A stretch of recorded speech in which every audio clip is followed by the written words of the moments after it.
All right, guys, I have a very touching story to tell you today. Honestly, it happened in Kwara State on Saturday, and I had to just be like, okay, fine. I think I need to discuss with my farmers and subscribers about this very issue. We can learn one or two from it. So, what actually happened was that, most people that have cattle, generally in Nigeria, sometimes some people employ the Fulani herdsmen to graze their cattle for them, while some people graze it by themselves. You understand? But normally, what they do is open grazing. Even though the Nigerian government has banned open grazing, yet since there is no any force that is literally implementing the ban on open grazing, what an average cattle rearer does is to practice open grazing. So people just take the animal to free feed, or sometimes even to people's farm. Because I remember there was a situation of a particular deeper life pastor that I knew in Kwara State last year, and he planted a very large span of land in a particular part of Ilorin, Kwara State, and when it was very getting close to harvesting period, the cattle literally raised everything up. They ate all the cassava, everything that the man planted. When he was going to harvest it, what the harvest was very minute, and I'm sure that that's been a major challenge in the agricultural industry in Nigeria. And that is even one of the challenges that is facing places like Benue, which happens to be the food basket of the nation. Actually, there has been a very high level of insecurity due to the grazing of herdsmen across those locations. But what actually happened on Saturday that made me to actually make this video is that there was this Fulani headman that was actually grazing some cattle through a particular location that is close to where Kwara State University, Kwasu. So I guess what happened is that, in fact, I'm sure that was exactly what happened. I guess the place he grazed those cattle through, where they went to eat, has been, the herbicide has been applied on that feed. You understand? So, and probably they applied the herbicide in the morning, and then the Fulani herdsman grazed his cattle across that location in the afternoon or in the evening. By that time, it will no longer look fresh. What I mean by it will no longer look wet, because sometimes the herbicide comes in liquid form, right? So if they should fleet it in the morning, then by afternoon or evening, the whole thing is dry, but the chemical will have enter into the plant and also enter into the soil, and it start deteriorating the plant gradually. By the time it is day 2 or day 3, you start seeing the green plant turning yellow, right? That is the normal thing. So what actually happened was that he actually passed through that place with his cattle, and the cattle fed on that pasture. Lo and behold, the cattle started dying, and so far they have lost 33 cattle. 33 cattle, and according to the market estimation that was done for those animals, it is said that the cattle are worth, I think, around 300,000 naira. Now, if the cattle are worth 300,000 naira and 33 has died, that means the farmer just lost about 9.9 million naira of his investments, of his potential investment and harvest, right? So now the lesson here is this, because I know majority of my subscribers here are rabbit farmers who also have other livestock on their farm and all that, and even for the rabbit farmer that tend to also use grasses, you understand, this is my counsel. Number one, don't harvest grasses for rabbit from feed you are not sure of whether it has been fleet or not. That is number one counsel. Don't harvest grasses in those places. Number two is that there are fields that nobody will apply herbicide to those places, because maybe they are just abandoned bush, and the fact that plants are growing there is not causing any nuisance to anybody. It's not as if the owner of the land wants to come and clear it. You understand what I'm trying to say? Those are deep location bush environment. So that kind of place you can comfortably harvest your grass without any fear. You understand? Or maybe farmlands. They don't apply herbicides on farmland, because it is meant for planting. So if you are harvesting plants that are not planted for for human consumption, but they are edible for your rabbit from that kind of place, it is safer, because they will not apply herbicide in those places. But residential area, people's compound, where you feel that okay, this is striders, or this is potato leaf, or this is something, you understand, which you are not sure, please, we are approaching the rainy season.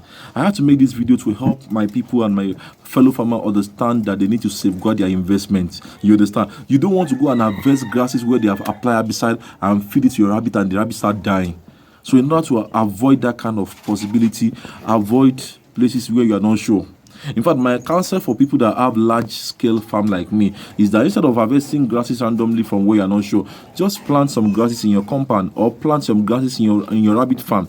We have a large land, large space of land that we have not cultivated, we have not built anything on, and we literally plant as much as possible, edible grasses for rabbits in those places, like cassava, potato peel, and potato leaf rather, even maize. You understand? Cowpea, groundnut, banana, plantain, pawpaw, bitter leaf, scent leaf. You understand? We plant those things for our rabbits in those locations, and then we harvest them. We know that we're the one that plant them, so we are sure.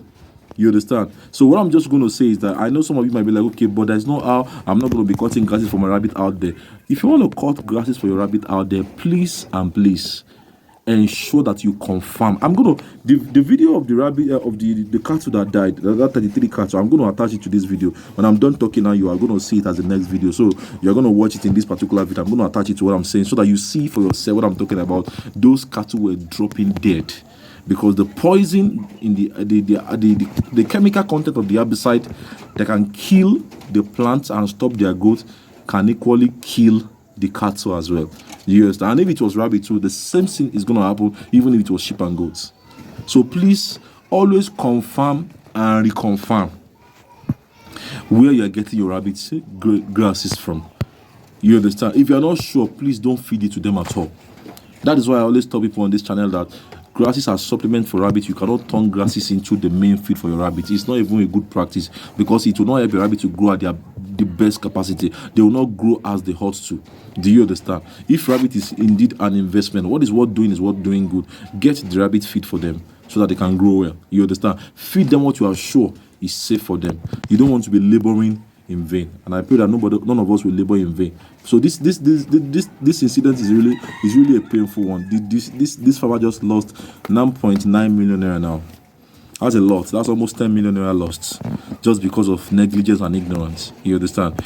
Apparently, if you have that volumes of cattle, you have to just make sure you have enough land where you are going to plant grasses or make other kind of grasses available for them. That's why they sell them in the market. There are another things that are still very affordable in the market. You understand? That would have saved him this kind of loss. You understand? But because we tend to not abide by simple laws and principles in Nigeria, we take things for granted. Look at what has happened. So I'm making this video to actually counsel and let my fellow farmers, rabbit farmers, to be aware. What you feed your rabbits, your sheep, your goats, your cattle, whatever it is that you are rearing. Please ensure that the grasses are not, they have not been sprayed with herbicide that can harm your animal and on the long run harm your investment. You understand?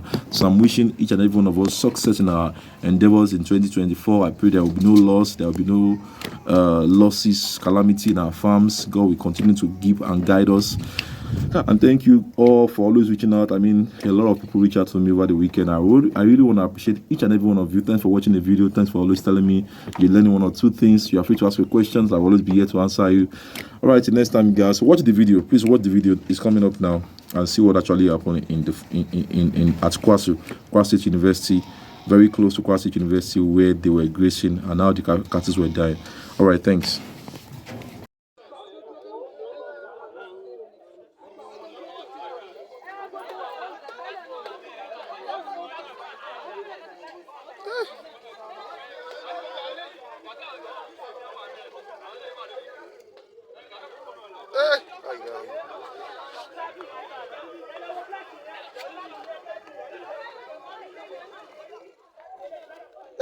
La ilaha illallah Muhammad Rasulullah sallallahu alaihi wasallam.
لا إله إلا الله محمد رسول الله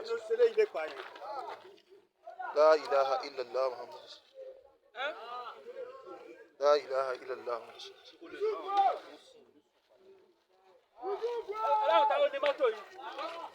àwọn la páàkì kalẹ̀ àwọn náà níbi lọ́mọ náà ní.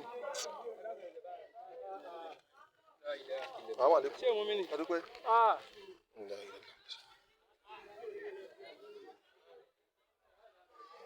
èmi kò mọ wá kì í ṣe èmi mọ wá àbátajọ wà mẹ́mẹ́ o àwọn náà ń lọlé la dúró sí àyè àríwájú lọ padà mọ́. la hawla wala quwwata.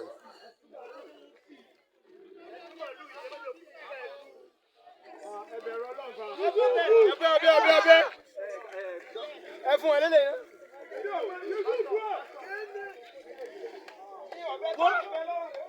ẹ lọ bọ́ lọ mẹ́lú kan tó wà jọ́ sọ̀rọ̀ ọlọ́run gbàgbà bẹ jọ́ sọ̀rọ̀ ẹ lọ wò. mú maṣíìnì wá kò dé jọ́.